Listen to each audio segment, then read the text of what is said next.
Record చేయండి.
గురుర్బ్రహ్మా గురుర్విష్ణుః గురుర్దేవో మహేశ్వరః గురుః సాక్షాత్ పరం బ్రహ్మ తస్మై శ్రీ గురవే నమః.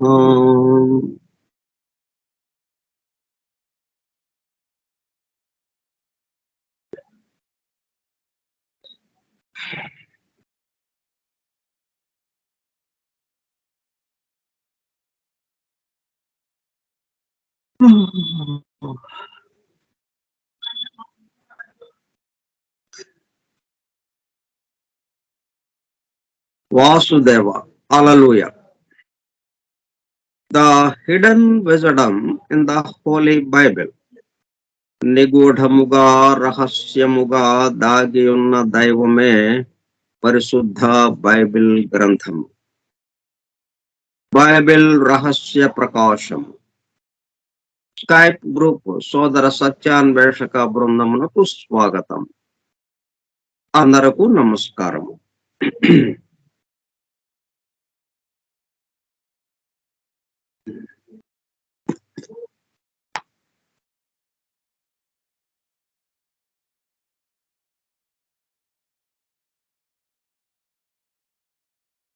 పవిత్ర గ్రంథంలో ఇవ్వబడ్డ విషయాలు ఎట్లాగా ఇవ్వబడినాయి అనే దానికి చూస్తున్నాము.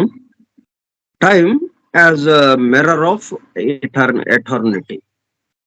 Mirror of eternity. శాశ్వతత్వము అనేది ఒకటి ఉన్నది, ఎల్లప్పుడూ ఉండేది.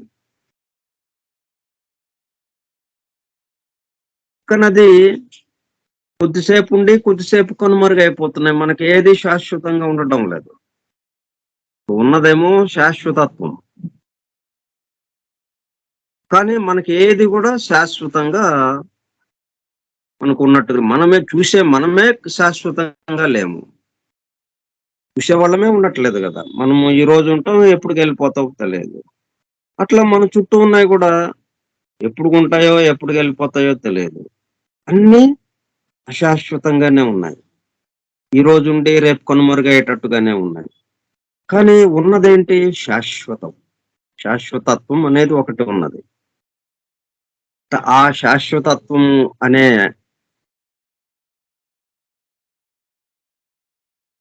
ఆ శాశ్వతత్వంలో ఈ అశాశ్వతత్వం ఎలాగ వచ్చింది?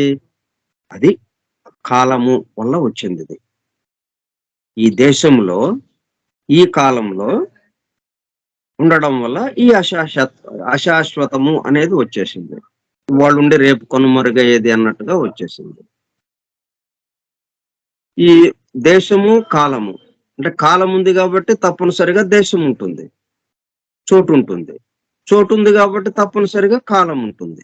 ఈ రెండు ఒకదానికొకటి విడదీయరాని విషయాలు. రాత్రి ఉంది కాబట్టి పగలు ఉంటుంది, పగలుంది కాబట్టి రాత్రి ఉంటుంది. ఒకదానికొకటి విడదీయరాని విషయాలు. ఉచ్ఛ్వాసం ఉంది కాబట్టి నిశ్వాసం ఉంది, నిశ్వాసం ఉంది కాబట్టి ఉచ్ఛ్వాసం ఉంది. రెండు విడదీయరాని విషయాలు. ఈ రెండిటి వల్ల ఈ దేశము కాలము వల్ల ఏమైంది, శాశ్వతంగా ఉన్న విషయం ఏదైతే ఉందో అది అశాశ్వతము అన్నట్టుగా మనకు తెలుస్తున్నది. కాబట్టి ఇవన్నీ శాశ్వతమే. ఆ టైము అనేది ఆ కాలం ఏదైతే ఉందో అది అద్దంలాగా పనిచేసి ప్రతిబింబాల్లాగా మనకు చూపిస్తుంది. కాబట్టి time as mirror of eternity. దేని యొక్క మిర్రర్ గా ఉంది అది టైము, ఆ కాలం అన్నది శాశ్వతత్వానికి మిర్రర్ గా ఉంది అది. The authors of the scriptures saw eternal truths mirrored in events in time.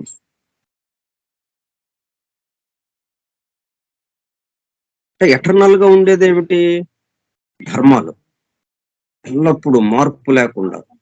ఈ శాశ్వతుడు ఎవరైతే ఉన్నారో ఆయనతో పాటే ఆ ధర్మాలు కూడా అలాగే శాశ్వతంగా ఉన్నాయి. అటువంటి శాశ్వతత్వం కలిగినటువంటి ఆ ధర్మాలు ఇక్కడ ఏమవుతోంది, మనకి ఈవెంట్స్ ద్వారా, కొన్ని సంఘటనల ద్వారా, చారిత్రక సంఘటనల ద్వారా, ఖగోళంలో ఉన్నటువంటి కొన్ని ఇన్సిడెంట్స్ ద్వారా ఇది టైంలో చూపిస్తోంది, కాలంలో చూపిస్తోంది. ధర్మము కాలంలోకి వచ్చేటప్పుడు కల్లా, కాలము ద్వారా అది చూసేటప్పటికి, అంటే కాలం అనే కళ్ళజోడు మనం పెట్టుకున్నాం ఇప్పుడు. మన కంటికి ఏంటది, కాలం అనే కళ్ళజోడుతో మనం ఏది చూసినా గానీ కాలములోనే చూస్తున్నాం మనం. కాలాన్ని దాటి వెళ్ళడం లేదు మనం. కాబట్టి అన్నీ కాలంలో తెలుస్తున్నాయి, కనుమరుగైపోతున్నాయి, మరలా వస్తున్నాయి, మరలా కనుమరుగైపోతున్నాయి. అయితే ఇవన్నిటికీ ఇది ఇట్లాగ వచ్చి ఇలా కనుమరుగేది ఇవన్నీ ఎక్కడివి, శాశ్వతత్వానికి సంబంధించినవి. శాశ్వతత్వంలో నుంచే వస్తుంది అది, మళ్ళీ శాశ్వతత్వంలోకే వెళుతోంది అది. అలా ఎక్కడి నుంచి వస్తుంది, సముద్రంలో నుంచే. ఎల్లప్పుడూ ఉండేది సముద్రము. సముద్రం నుంచి కొంచెం పైకి ఎగిసింది అది, ప్రత్యేకంగా ఎగిసేటాడు, దానికి ఒక పేరు పెట్టాము అలా అని. కానీ అలకి సముద్రానికి ఏమన్నా తేడా ఉందా, ఇది వేరువేరుగా ఏమన్నా ఉందా, సముద్రంతో సంబంధం లేకుండా ఏమన్నా ఉందా, సముద్రంతో కనెక్షన్ లేకుండా ఏమన్నా అలా ఉందా? సముద్రంతో కనెక్షన్ లేకపోతే అసలు అలే ఉండదు. అలా ఉంది అంటే అర్థం ఏంటి, సముద్రంతో కలిసి ఉంది కాబట్టి. సముద్రమే కొంత ఒక్క చోట కొంచెం పైకి ఎగిసేటప్పుడు కల్లా అక్కడ ఉన్న పరిస్థితులకి తగ్గట్టుగా దానివల్ల ఏమైంది, అది ఒక అలలాగా అనిపించింది మనకు. మిగతా అంతా సముద్రం లాగా ఉంది, ఇదేమో అలా అని అన్నాం, దీనికి ఒక పేరు పెట్టాము. అంటే అది ప్రత్యేకంగా ఒకప్పుడు వచ్చింది కాబట్టి, ఒక కాలంలో వచ్చింది కాబట్టి, ఒక కాలంలో అది కనుమరుగైపోతుంది. కాసేపు అలాగా ఉంటుంది, మళ్ళీ సముద్రంలోకి వెళ్ళిపోతుంది అది. అయితే సముద్రానికన్నా ప్రత్యేకంగా ఎప్పుడూ లేదు అది. అలా ఎప్పుడూ సముద్రానికన్నా ప్రత్యేకంగా ఎక్కడా లేదు. కాబట్టి సముద్రము శాశ్వతత్వము అనుకుంటే అలా కూడా శాశ్వతత్వమే. కానీ మనకి ఎట్లాగా కనిపిస్తూ ఉంది, ఈ కాలము అనే కళ్ళజోడు మనకు ఉండటం వల్ల మనకి ఎలాగ అనిపిస్తుంది, కొద్దిసేపు ఉండి కొద్దిసేపు కనుమరుగైనట్టుగా అనిపిస్తుంది. అలా కొద్దిసేపు ఉందండి, మళ్ళీ అలా సముద్రంలోకి వెళ్ళిపోయిందండి అని అనుకుంటాం. కానీ వాస్తవంగా అది వచ్చింది లేదు, వెళ్ళింది లేదు అన్నట్టుగా ఉంటుంది. వచ్చినా వెళ్ళినా దీంతో కలిసే ఉంది, సముద్రంతో కలిసే అది ఉన్నది కాబట్టి అది కూడా ఎల్లప్పుడూ శాశ్వతంగా ఉండేదే. కాకపోతే మనము కాలము అనే దాంట్లో, కాలం అనే కళ్ళజోడు ఉండటం వల్ల మనకి కాలము అనే దాంట్లో నుంచి మనం చూస్తున్నాం కాబట్టి, కాలం అనే అర్థంలో నుంచి మనం చూస్తున్నాం కాబట్టి ఇవి కొద్దిసేపు ఉండి కొద్దిసేపటి కనుమరుగైపోతున్నాయి అన్నట్టుగా మనకి తెలుస్తుంది.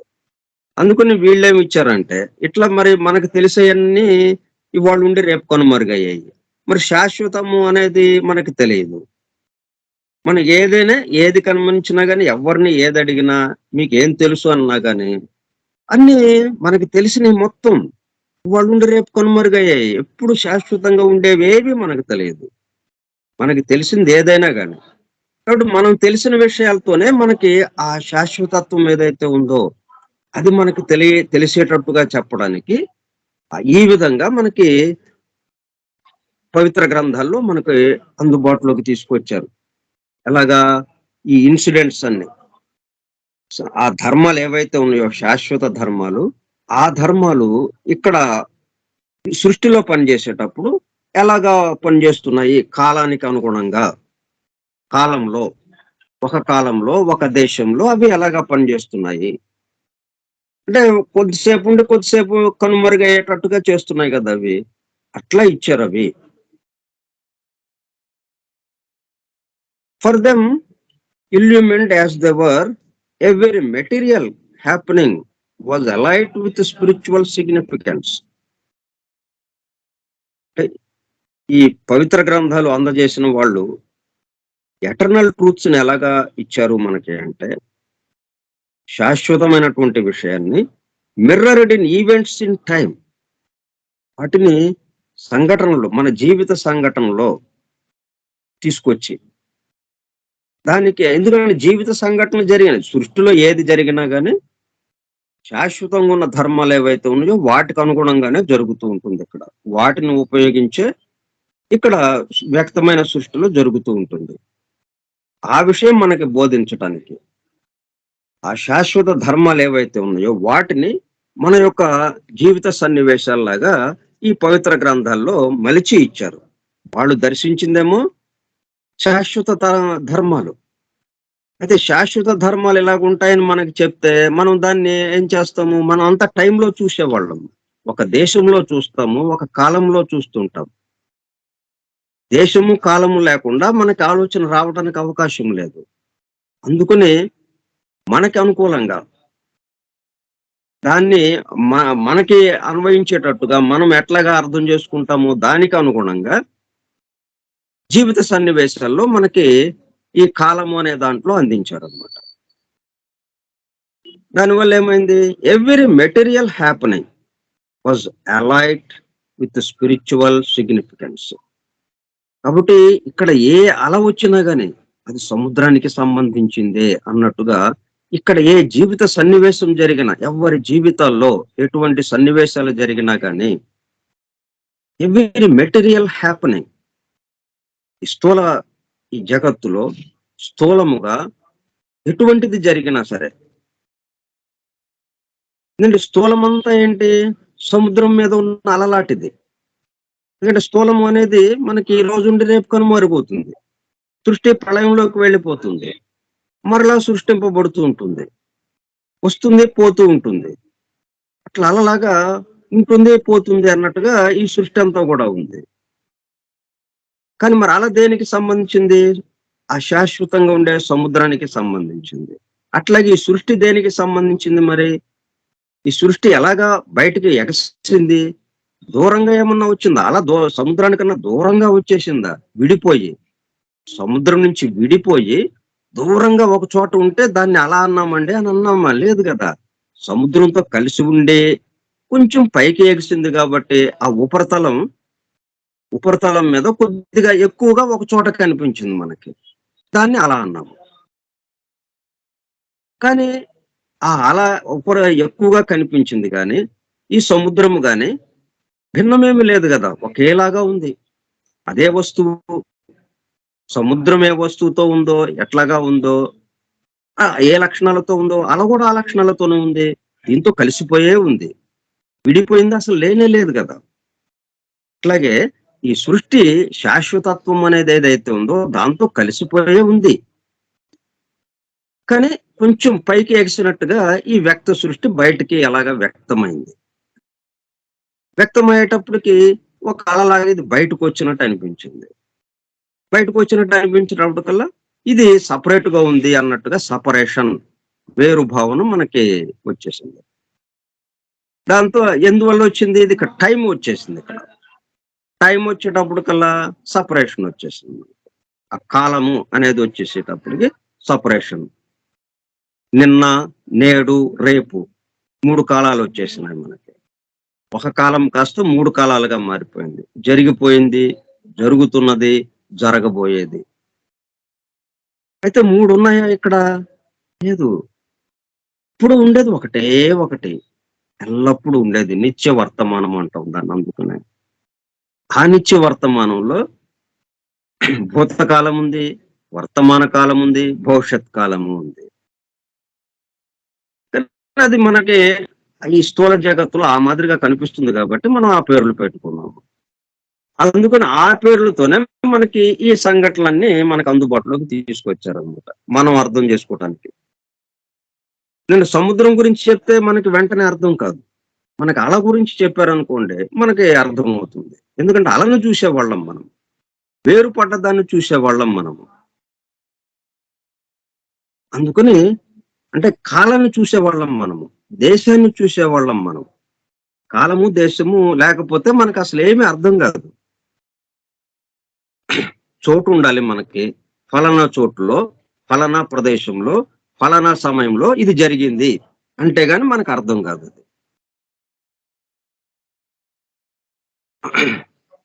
అందుకని మనం మనకి అర్థమయ్యేటట్టుగా ఏం చేశారనమాట వాళ్ళు. Every material happening was alight with spiritual significance. అంటే ఆ ధర్మాలు ఏవైతే ఉన్నాయో శాశ్వత ధర్మాలు, వాటికి అనుగుణంగానే శాశ్వతంగా ఉన్న దానికి అనుగుణంగానే ఇక్కడ మనకి స్థూల ప్రపంచంలో సంఘటనలన్నీ జరుగుతూ ఉన్నాయి. మొత్తం అందరి జీవితాల్లోనూ ఆ సంఘటనలు ఆ పద్ధతిలో జరుగుతూ ఉన్నాయి. వాటిని వాళ్ళు గ్రంథస్థం చేశారు. ఆ పద్ధతిలో మనకు అందజేశారు. అందజేసినప్పటికీ దాని వెనక ఉన్నదేంటి? Alight with spiritual significance. వెలుగుతున్న, ప్రకాశిస్తూ ఉందన్నమాట. దేనితో ప్రకాశిస్తున్నది? స్పిరిచువల్, ఆధ్యాత్మిక వెలుగుతో అది ప్రకాశిస్తూ ఉన్నది. ఆధ్యాత్మిక వెలుగుతో ప్రకాశిస్తూ ఉన్నది. అలా దేంతో ప్రకాశిస్తుంది? దేంతో ఉంది అలా? అల నిండా ఉన్నదేంటి? సముద్రపు నీళ్ళే కదా! సముద్రమే కదా! అల నిండా ఉన్నది సముద్రమే. అట్లాగే ఈ శాశ్వతత్వం ఏదైతే ఉందో ఆ పరమాత్మ తత్వము దాని నుంచి బయలువెడలినట్టుగా మనకు అనిపిస్తుంది ఇది. ఈ స్థూలమైనటువంటి సృష్టి అంతా. కాలము, దేశంలో ఇది పనిచేస్తూ ఉన్నట్టుగా, ఇవాళుండి రేపు కనుమరుగయ్యేటట్టుగా ఉన్నది అన్నట్టుగా ఉంది. కానీ దీని నిండా ఉన్నదేంటి? మొత్తము ఆ పరమాత్మ తత్వమే. అల నిండా సముద్రం ఉన్నట్టుగా ఈ స్థూల సృష్టి అంతా కూడా, ఈ విశ్వమంతా దేనితో నిండి ఉన్నది? ఆ పరమాత్మ తత్వంతో నిండి ఉన్నది. అందువల్ల మనకి ఎటువంటి జీవిత సంఘటనలు అట్లా మనం మన నిత్య జీవితంలో సంఘటనలు కూడా ఆ మాదిరిగా అన్వయించుకోవటం కోసము ఆ పవిత్ర గ్రంథాలన్నీ కూడా సంఘటనలతో, సన్నివేశాలతో, నిత్య జీవితాల్లో జరిగే ఒక్కొక్కళ్ళ జీవితాల్లో జరిగే సన్నివేశాలతో మనకి కూర్పు చేసి ఇచ్చారు. ఎందుకంటే ఎక్కడ ఏది జరిగినా, ఎక్కడ ఏది ఇలా కదిలినా, ఒక చిగురుటాకు కదిలినా మొత్తము దేనికి అనుగుణంగా ఉంటుంది? ఈ శాశ్వత ధర్మాలకి సంబంధించిన దానికి అనుగుణంగా ఉంటుంది. శాశ్వత విషయాలు చెప్పడం కోసమే ఇవన్నీ జరుగుతున్నాయి. వ్యక్త సృష్టిలో ఏది జరిగినా అవ్యక్తంలో శాశ్వతంగా ఏదైతే ఉన్నదో, ఎల్లప్పుడూ ఉండేది ఏదైతే ఉందో దానికి సంబంధించిన విషయం చెప్పడం కోసమే ఇక్కడ వ్యక్త సృష్టిలో మనకు జరుగుతూ ఉంటాయి. ఆ విధంగా అర్థం చేసుకోవటం కోసము వాటితో నింపారు పవిత్ర గ్రంథాలన్నిటినీ. జీవిత సంఘటనలతో నింపారు. అందులో మనం వీటిని చూడంగానే ఏముంది ఇక్కడ అంటే, అలను చూడంగానే ఏముంది, పెద్ద విషయం ఏముంది అలా అంటాం. చిన్నది, శక్తి తక్కువ దానికి అన్నట్టుగా ఏదో అంటాం దానికి. సముద్రాన్ని చూడంగానే అమ్మో చాలా గంభీరమైనది, చాలా లోతైనది అని దానికి ఎన్నెన్నో గొప్ప విషయాలు ఆపాదిస్తాం సముద్రానికి అనేటప్పటికల్లా. అలా అనేటప్పటికల్లా చాలా తేలిగ్గా తీసేస్తాం. కానీ మన సముద్రానికి అలకి ఏమిటి తేడా? జాగ్రత్తగా ఆలోచిస్తే ఏమన్నా ఉందా? అసలు దాని నుంచి విడిపడిందా? సముద్రం నుంచి విడిపడలేదు కదా అలా. అట్లాగే ఈ స్థూల సృష్టి. ఈ సృష్టి అంతా కూడా ఏముందండి? ఇవాళ ఉంటే రేపు కనుమరుగైపోతుంది. ఏది శాశ్వతం లేదు అన్నట్టుగా మనం అనేకత్వంతో, భిన్నత్వంతో నిండి ఉన్నది ఇదంతా. ఒకదానికొకటి సంబంధం లేనట్టుగా అని మనం చాలా తేలిగ్గా చెప్పేస్తాం ఈ సృష్టికి సంబంధించి. ఈ వ్యక్త సృష్టికి. కానీ ఆ పరమాత్ముడున్నాడే మొత్తానికి సంబంధించిన వాడు అమ్మో! అని ఆయన గురించి చాలా గొప్పగా మనం చెప్పుకుంటాం. మరి ఆ పరమాత్ముడికి, ఈ సృష్టికి తేడా ఏమన్నా ఉందా? ఎక్కడి నుంచి వచ్చింది ఈ సృష్టి? విడిపడిందా? అల సముద్రం నుంచి విడిపడిందా? వేరు లక్షణాలున్నాయి అలకి. అట్లాగా ఆ మాదిరిగా అందుకనే మనకి బైబిల్‌లో బైబిల్ అనే కాదు ఎక్కడైనా సరే మీరు ఏది చూసినా సరే ఎలైట్ విత్ స్పిరిచువల్ సిగ్నిఫికెన్స్ ప్రకాశిస్తూ ఉన్నది, ప్రకాశమానంగా ఉంది. ఆధ్యాత్మిక వెలుగుతో, ఆ ఆత్మ వెలుగుతో ప్రకాశిస్తూ ఉన్నది. ఆ ప్రకాశాన్ని మనం చూడాలి. సముద్రాన్ని చూడాలి అలలో. అలగా చూడటం కాదు. అలగా చూసేటప్పటికల్లా విడిపోయినట్టు అయిపోతా ఉంది. సముద్రం అలగా వచ్చింది అన్న భావన రావాలి మనకి. సముద్రము అలగా వచ్చింది. పరమాత్మ తత్వమే ఈ సృష్టిగా వ్యక్తమైంది అనేటప్పటికల్లా ఎట్లా ఎంత మార్పు వచ్చేస్తుంది? అంటే మొత్తం ఎవరితో నిండి ఉన్నది? పరమాత్మ తత్వంతో నిండి ఉన్నది అని అర్థం వచ్చేస్తుంది మనకి. అట్లా రావడం కోసం ఈ పవిత్ర గ్రంథాల్లో మనలో జరిగే సంఘటనలన్నీ కూడా అట్లా దానికి సంబంధంగానే ఉంటాయి. ఇక్కడ జరుగుతున్నది ఈ సృష్టిలో, ఈ వ్యక్త సృష్టిలో మీకు మనకి టైం అండ్ స్పేస్ ఉండటం వల్ల ఏది శాశ్వతంగా ఉండటం లేదు. కొద్దిసేపు ఉండి కొద్దిసేపు కనుమరుగవుతోంది. కానీ ఇట్లా జరిగే విధానంలో కొంత దానికి ప్రతి దానికి ఒక ప్రారంభం ఉంటుంది. ఆ ప్రారంభం నుంచి కొంత ఎదుగుదల ఉంటుంది, కొంత అభివృద్ధి. ఆ తర్వాత అంతమైపోవటం ఉంటుంది. ఒక ప్రతి ప్రారంభము దేనికి దారి తీస్తోంది? అంతానికి దారి తీస్తోంది.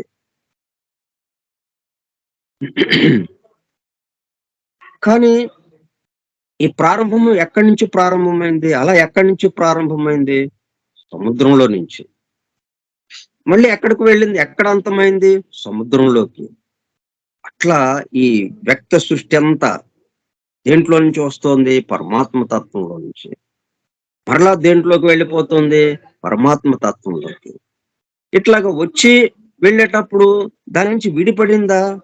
అలా కనపడి మనకి మరలా అలా కనపడకుండా అంతమైన అలా ప్రారంభమైనప్పుడు, ప్రారంభం తర్వాత కొంతసేపు ఉండి మరలా అంతమైపోయినప్పుడు దీంతో విడిపడిందా? సముద్రంతో విడిపడిందా? సముద్రానికన్నా వేరుగా ఉందా అది? లేదు గదా! సముద్రమే అలా. కాబట్టి సముద్రం అల ఎక్కడి నుంచి వచ్చింది? సముద్రంలో నుంచి వచ్చింది. సముద్రమే అలగా మారింది. నీరు మంచుగడ్డ కట్టుకున్నట్టుగా సముద్రము అలగా మారింది. అట్లాగని సముద్రం అంతా అలా అవ్వలేదు కదా! కొంత భాగం పైకి లేచినట్టు అనిపించింది దాంట్లో ఉన్నది. మరలా దాంట్లోకి వెళ్ళిపోయింది. అట్లాగే పరమాత్మ తత్వంలో నుంచి కొంత భాగము ఇలా బయటకు వచ్చినట్టు అనిపించింది. స్థూల సృష్టికి వచ్చేసినట్టు అనిపించింది. వేరు అనేకత్వంలోకి వచ్చినట్టు అనిపించింది. వేరు భావంలోకి వచ్చింది. భిన్నత్వంలోకి వచ్చింది. కానీ అంత భిన్నత్వంలోకి వచ్చినప్పటికీ అది దాంతో అదే భిన్నత్వం వచ్చింది కాబట్టి ఇట్లా బయటకు వచ్చినప్పుడు దాంతో విడిపడలేదు కాబట్టి ఆ పరమాత్మ తత్వమే దీని ఇక్కడంతా ఉన్నది అన్న భావన మనకి రావడం కోసం ఈ పవిత్ర గ్రంథాల్లో ఉన్న విషయాలు ఏం చేశారంటే ఇక్కడ ఎందుకంటే ఇక్కడ ఏది జరిగినా గానీ ఆ అక్కడ ఏదైతే ఉందో శాశ్వతత్వంగా పరమాత్మ తత్వంలో ఏదైతే ఉందో దానికి సంబంధించింది ఇక్కడ జరుగుతూ ఉంటుంది. అక్కడ లేనిది ఇక్కడ జరగడానికి అవకాశం లేదు కదా! ఇక్కడ దుఃఖము ఉంది, మోసము, దగ, వంచన, ఇట్లాగా వ్యతిరేక లక్షణాలన్నీ, చెడు లక్షణాలన్నీ ఉన్నాయండి ఇక్కడ. అక్కడేమో ఏమి ఉండవు. ఎంత బ్రహ్మాండంగా ఉంటుందనుకున్నారు పరమాత్మ తత్వం దగ్గర అని అనుకుంటూ ఉంటాం మనం. కానీ మరి ఎక్కడి నుంచి వచ్చినాయి ఇయి?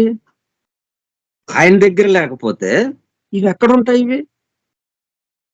అసురులు ఆయన నుంచి ఉద్భవించే వాళ్ళే, ఆయనలో ఉన్నవాళ్లే. దేవతలు ఆయనలో ఉన్నవాళ్లే. నెగెటివ్ ఫోర్సు, పాజిటివ్ ఫోర్సు ఎక్కడుంటుంది? ఆయనలో ఆ చోటులోనే ఉంటుంది. ఆయనలోనే ఉంటుంది. అందుకని ఇక్కడ ఏది జరిగినా happening, any happening, every material happening, స్థూల సృష్టిలో, ఈ స్థూల జగత్తులో ఏది జరిగినా material happening was alight with spiritual significance. ఎందుకంటే ఆయనలో అంతకుముందు ఉన్నదే ఇక్కడ వ్యక్తమైంది, అంతకంటే వేరేం లేదు. అలా ఎట్లా వ్యక్తమైంది? సముద్రంలో నుంచే వ్యక్తమైంది. అది సముద్రం ఉండబట్టి సముద్రంలో నుంచి అది సముద్రంతో ఉంటూనే, సముద్రంతో విడిపడకుండానే అలలాగా వచ్చింది, మళ్ళీ సముద్రంలో కలిసిపోయింది అది. అట్లాగే ఈ స్థూల సృష్టి, ఈ స్థూల జగత్తు ఎలాగో వచ్చింది? ఆయన నుంచే వచ్చింది, ఆయనలోకి వెళ్ళిపోతుంది. ఆయనతో సంబంధమే లేకుండా లేదు. నిరంతరము ఆయనతో సంబంధం ఉంది. నిరంతరము అలాగే సముద్రంతో సంబంధం ఉంది. సంబంధం లేని సమయం అసలు లేదు. అట్లాగే ఇక్కడ కూడా. కానీ మనము ఇట్లా స్థూలానికి వచ్చేటప్పుడు కల్లా, ఈ అనేకత్వానికి వచ్చేటప్పటికి ఈ టైం అనేది వచ్చేస్తుంది, దేశం అనేది వచ్చేస్తుంది, చోటు, కాలము. వీటి వల్ల ఏమవుతుంది? అనేకత్వానికి దారితీసి భిన్నత్వానికి దారితీస్తూ ఉంటుంది. ఇక్కడ సంఘటనలన్నీ వేరువేరుగా జరుగుతున్నాయి అన్నట్టుగా మనకు భావన వస్తుంది. ఇవన్నీ చాలా నీచమైన విషయాలు, అక్కడ అన్ని పవిత్రమైన విషయాలు ఉంటాయి అన్నట్టుగా మనకి అనిపిస్తూ ఉంటుంది. కానీ నీచమైన విషయాల్లో ఎవరున్నారు? పవిత్రమైన విషయాల్లో ఎవరున్నారో నీచమైన విషయాలు వాళ్ళే ఉంటూ ఉండాలి. ఒకళ్ళు ఉండటానికి ఎలాగుంటుంది? ఈ సమస్తము ఎక్కడి నుంచి వచ్చింది? ఆయనలో నుంచి వచ్చింది కాబట్టి ఇక్కడ ఏదైతే జరుగుతూ ఉన్నదో అదంతా అక్కడ ఉన్నది కాబట్టి వాటి యొక్క వ్యక్త రూపంగా ఇక్కడ జరుగుతూ ఉంది. అక్కడ జలముగా ఉంది, కలిసిపోయి. విడిగా ఏమి లేదు, మంచి చెడు అని విడిగా లేదు అక్కడ. మొత్తం కలిసిపోయి ఒక ముద్దగా ఉంది అక్కడ. ఇక్కడ ఎప్పుడైతే స్థూల సృష్టికి వచ్చిందో ఇక్కడ నీరు మంచుగడ్డ కట్టుకోవటం అనే స్థితి ఏర్పడింది. అక్కడ నీరు నీరుగానే ఉంది, మంచుగడ్డ కట్టుకోలేదు అక్కడ. ఇక్కడ నీరు మంచుగడ్డ కట్టుకునే స్థితి వచ్చింది కాబట్టి అప్పుడు దాంట్లో నుంచి ఉన్న ఆ మంచి చెడు విడిపడి, మంచి మంచిగా, చెడు చెడుగా, ఇట్లా వేరువేరుగా ఈ రెండు, ఇదొక పెద్ద రెండు కొమ్మలుగా, పెద్ద పెద్ద కొమ్మలుగా, రెండు శాఖలుగా మనకి కనిపిస్తూ ఉందన్నమాట. రెండు శాఖలు వేరు వేరు శాఖలుగా ఉన్నట్టుగా కనిపిస్తుంది, ఒకే చెట్టు యొక్క రెండు శాఖలు అన్నట్టుగా. దాన్నే రెండు పక్షులుగా మనల్ని సంకేతించారు మనకి ఉపనిషత్తుల్లో. ఒకే చెట్టును ఆశ్రయించుకుని రెండు పక్షులు ఉన్నాయి అన్నట్టుగా దాన్ని మనకి సంకేతించారు అనమాట. అంటే ఇదేంటనమాట?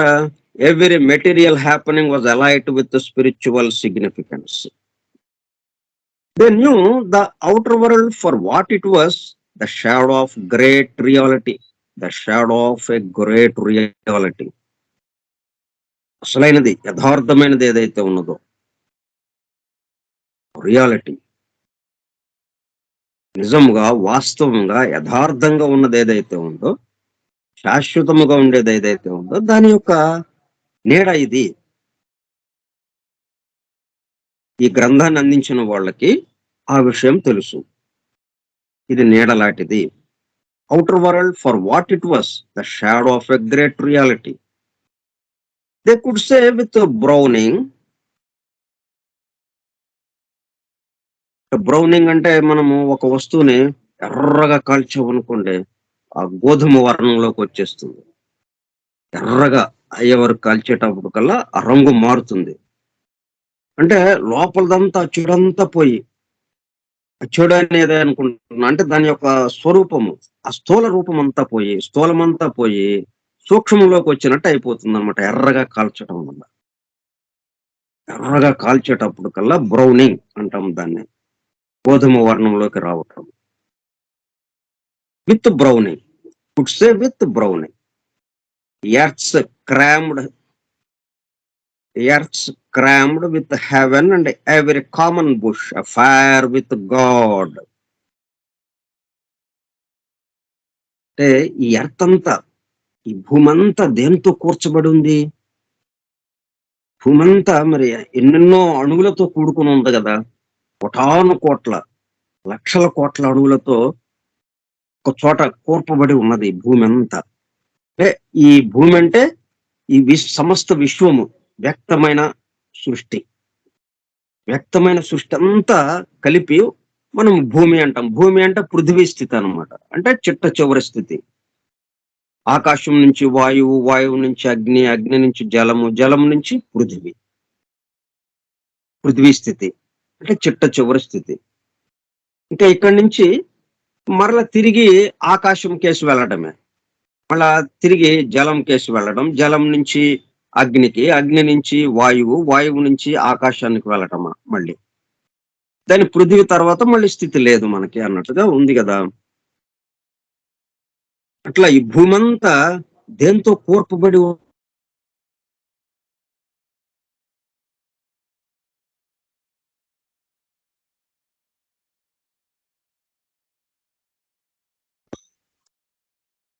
అది మనం రేపు చెప్పుకుందాము.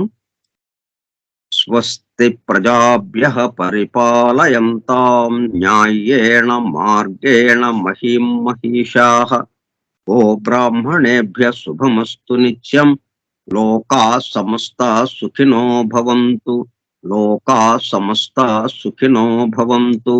లోకాః సమస్తాః సుఖినో భవంతు. ఓం శాంతి శాంతి శాంతి. ఓపికగా ఉన్నటువంటి సోదర సత్యాన్వేషక బృందమునకు ధన్యవాదం. Thank you all.